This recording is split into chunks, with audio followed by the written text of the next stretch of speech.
इसी तरीके से यादव क्या काम करता है, ठाकुर क्या काम करता है, ब्राह्मण क्या काम करता है, कायस क्या काम, ये उसके काम है, वो अलग अलग काम कर रहे हैं।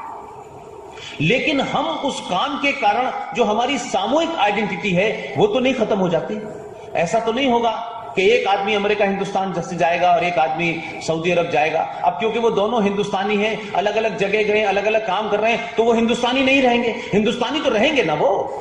इसी तरीके से हम जातियों में जिस तरीके से पूरे मुगल पीरियड ने हमें बांटा है, जिस तरीके से हमें इस छोटे छोटे एहसास कराए हैं कि जो काम के बलबूते पे चीजों का वर्णन हुआ था कि भाई साधु का काम है कि वो धर्म की बात करेगा, मंदिर की बात करेगा, क्षत्रिय का काम है वो रक्ष, ये काम के हिसाब से बताता। कोई ऐसा नहीं था कि पैदा होने से कोई जाति तय हो जाती थी। वो जो काम करता था उसको वो कहते थे। आज भी हमारे यहां जो फौज में चला जाता है वो फौजी होता है। कोई कहता है ये यादव फौजी है, ये ठाकुर फौजी है, या ब्राह्मण फौजी है, वो फौजी का धर्म निभाता है और फौजी का धर्म है देश की रक्षा करना। लिहाजा समाज में जो विकृतियां पैदा हुई, जिसके कारण हम 700 साल गुलाम रहे और 70 साल के बाद भी हमें पहली बार बोध हुआ कि हम वो नहीं हैं जो हमें बताया जा रहा है। लिहाजा आप ये माने कि आपने जब 2014 में सरकार बदली तो जिस डॉक्टर को आपने चुना वो डॉक्टर 15 साल की डॉक्टरी करके गुजरात में आया और उस डॉक्टर को पता था कि देश को बीमारी किस बात की है और उसको दवा भी पता थी क्योंकि छोटे लेवल पे वो दवा देके आया था वहां पे। तो आपने उसकी सोच को समझ लिया और पहली बार आपको लगा कि ये जो आदमी सोच रहा है ये कुछ कुछ हमारी बात सोच रहा है जो हमारे दिल में है, लेकिन हम इसका साथ कैसे दें। तो हर आदमी तो मोदी नहीं बन सकता, लेकिन आपने मोदी को मोदी होने का एहसास कराया 2014 में। और 2014 से 2019 तक सरकार चली, कुछ मांगे आपकी मानी, कुछ नहीं मानी, कुछ बातों से आप खफा भी हो सकते हैं, कुछ बातों से आपको चिंता भी हो सकती है, कुछ बातों को लेकर के आपका गुस्सा भी हो सकता है। लेकिन ये पहली बार मैं इस देश में देख रहा हूं, मैं पूरे चुनाव में बहुत घूमा, पहली बार देख रहा हूं कि इस देश का हिंदू अपनी तकलीफ से ज्यादा राष्ट्र की तकलीफ देख रहा है और राष्ट्र की तकलीफ के साथ खड़ा हुआ है। इसमें चिंतित नहीं है कि मोदी ने मेरे लिए क्या कहा, मुझे टैक्स में रिबेट नहीं मिली, मुझे छूट नहीं मिली, मुझे ये नहीं मिला, मुझे वो नहीं मिला। उसने अपनी निजी तकलीफों को थोड़ी देर के लिए खुटी पे टांग दिया और राष्ट्र की तकलीफ को दूर करने के लिए इसे वोट दिया। उस आदमी ने इस बात को समझते हुए कि 2014 में जिन लोगों ने मुझ पर थोड़ा सा भरोसा किया था, इनका भरोसा टूटने न पाए, तो उसने क्या किया कि पड़ोसी मुल्क ने आपके देश में जो गद्दार बैठे हुए हैं, आपके देश में जो एंटी नेशनल बैठे हुए हैं, आपके देश में जिनके जहन में गजवाए हिंद पल रहा है, आपके देश में ऐसे लोग बैठे हुए हैं जिनको लगता है कि मुगलों के जाने के बाद हुकूमत उनके हाथ में आनी चाहिए थी और इस देश के हिंदुओं ने अंग्रेजों के साथ साजिश करके ये हुकूमत अपने हाथ में ले ली। जिनका ये ख्वाब है, जिन्होंने पाकिस्तान बनाने की मांग की थी, उसमें से 1% लोग पाकिस्तान नहीं गए, वो यहीं रह गए। उन लोगों की चिंता क्या थी, उन्हीं के माध्यम से पाकिस्तान ने पुलवामा के अंदर जो 22 साल का लड़का था वो हिंदुस्तान के कश्मीर का था, उसने उसको इंप्लीमेंट किया। इंप्लीमेंट होने से भारत के 44 सैनिक मारे गए। लेकिन आपका दबाव, जो बात मैं भी वीरेंद्र जी से रास्ते में कह रहा था, आप ये ध्यान रखिएगा कि ऐसा नहीं होता कि हर कोई आदमी लाल किले पे जाके जब तक नहीं बोलेगा तब तक आपकी आवाज नहीं जाएगी। आप जो आपस में भी व्हाट्सएप करते हो, जो फेसबुक पे लिखते हो, दुनिया उसको देख रही है। बड़ी ताकत में लोग उसकी स्टडी करते हैं। और ये जो मोबाइल है ना, जिसको आज की युवा पीढ़ी भी इस्तेमाल करती है, मैं कहता हूं आज की युवा पीढ़ी सबसे ज्यादा इसका बेहतरीन इस्तेमाल करना जानती है। उनसे बड़ा राष्ट्रवादी कोई हो ही नहीं सकता, मैं भी नहीं हूं। उनसे सीखिए इसका इस्तेमाल क्या है। ठीक है, आई लव यू कहने के लिए होता है, वो भी कहिए, कोई दिक्कत नहीं है उसमें, वो जीवन का हिस्सा है। लेकिन ये जो ईजाद है, मैं मानता हूं पूरे दुनिया के अगर मैं इतिहास पढ़ूं तो इस दौर में 21वीं सदी में हिंदुओं के लिए इससे बड़ा कोई हथियार नहीं हो सकता। उसकी वजह क्या है मैं बताना चाहता हूं। आप लंबे समय तक गुलामी में रहे और गुलामी में रहने के कारण आपके अंदर एक डर व्याप्त कर गया है और उस डर के चलते आप सार्वजनिक जगह पे बहुत सी बातें कहने से डरते हो, शर्माते हो और आपको यह लगता है कि हम कुछ कहेंगे कोई बुरा मान जाएगा, किसी को बुरा लग जाएगा। आप इससे बच गए हो। अब आप लिहाफ में बैठ करके जो इस पे लिखना चाहते हो वो लिख के मार्केट में भेज देते हो और आपको पता चल जाता है आधे घंटे में कि आपकी बात को 5000 लोगों ने लाइक किया। तो आपको इस बात की ताकत महसूस होती है कि जो मैं सोचता हूं वो 5000 लोग सोचते हैं भाई। इसका मतलब है कि मेरी सोच के लोग हैं, सिर्फ कनेक्शन नहीं हो पा रहा था, इसने वो कनेक्शन बना दिया है। That's right.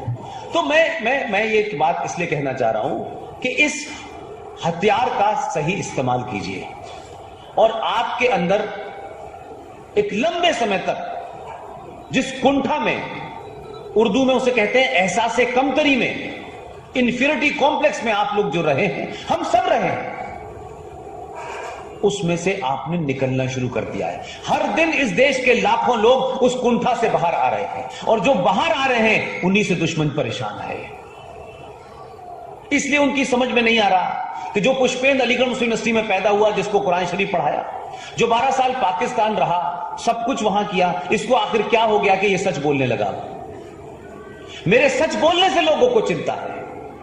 मैं कोई ऐसी बात नहीं उनके धर्म और उनके किताब के बारे में कहता जो कहीं अलग से हो। जो लिखा है बस उतने ही बता रहा हूं, वो बता नहीं रहे आपको और आप क्योंकि उस भाषा को नहीं जानते इसलिए समझ नहीं पा रहे। इसलिए आपने नए नए जुमले गढ़ लिए हैं, गंगा जमुना तहजीब, भाईचारा, बड़ा भाई, छोटा भाई, इससे बड़ा दुनिया में कोई झूठ ही नहीं हो सकता।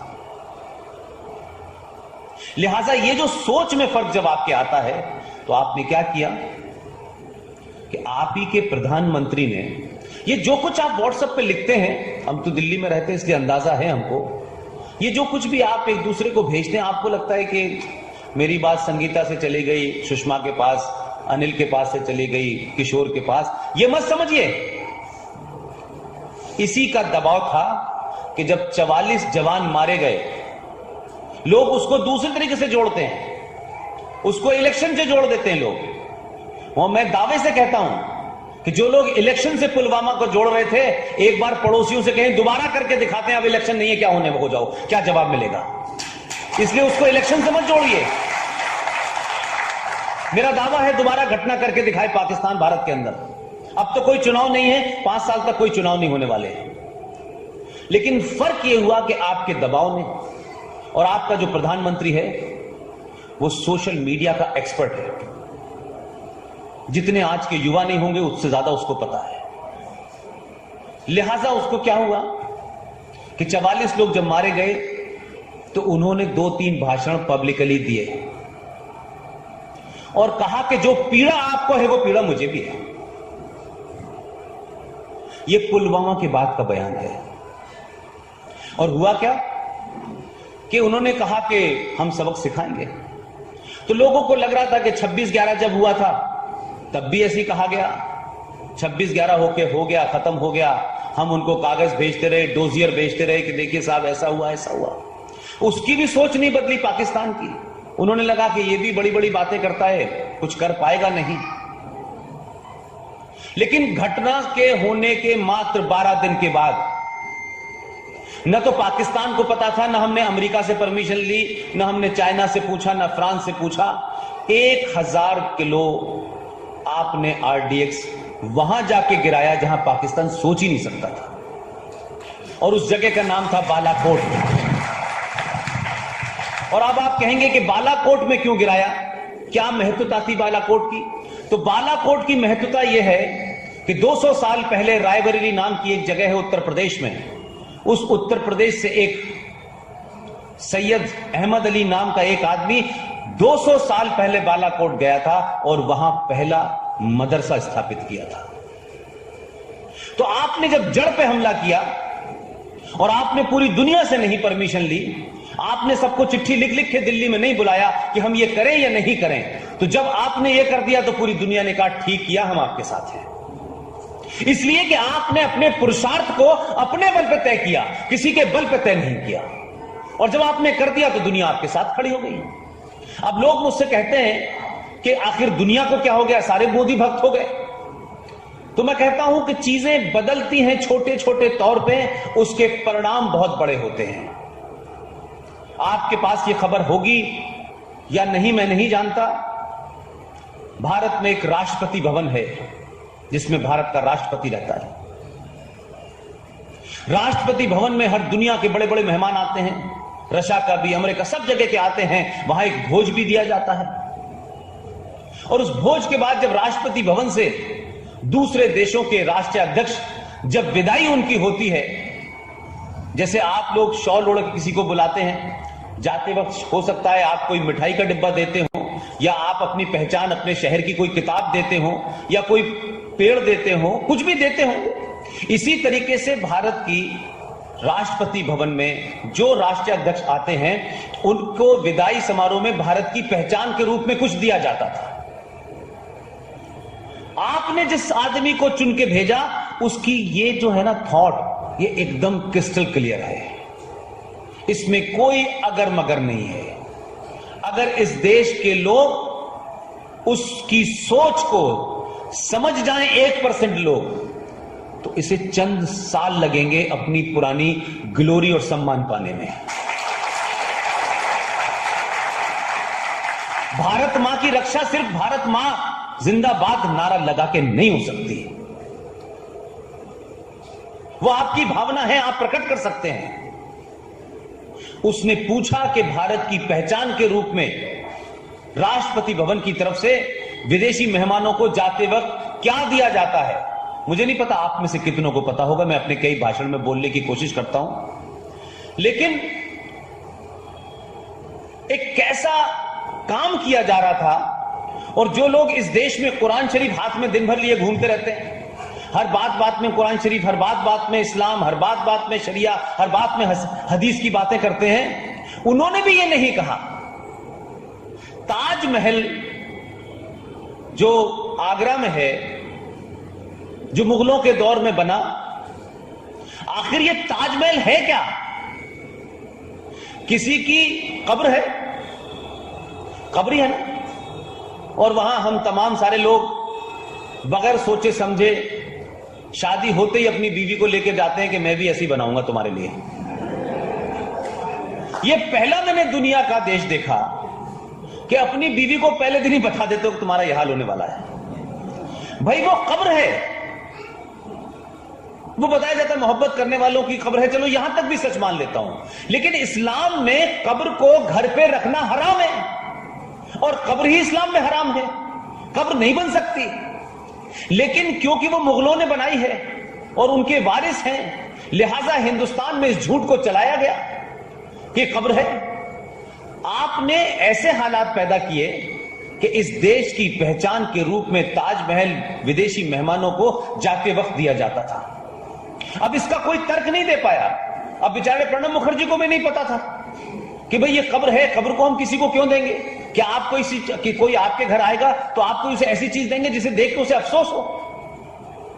तो हुआ क्या कि उन्होंने उसी दिन फैसला किया कि दुनिया के सबसे बेहतरीन पब्लिशर को बुलाइए, और उसी दिन से यह तय हो गया कि जो भारत के राष्ट्रीय अध्यक्ष दुनिया में आएंगे उनको जब वो जाने लगेंगे इस देश यहां से, तो भारत के राष्ट्रपति जब कोई चीज देते हैं तो वो भारत की तरफ से देते हैं, वो निजी तौर पे नहीं देते, वो सामूहिक तौर पे भारत के लोगों की तरफ से एक जेस्चर होता है जिसे प्रकट करते हैं। उन्होंने कहा कि दुनिया का सबसे बेहतरीन पब्लिशर बुलाइए, वो अब से भारत की गीता को सबसे बेहतरीन क्वालिटी में छापेगा और हर विदेशी मेहमान को दिया जाएगा।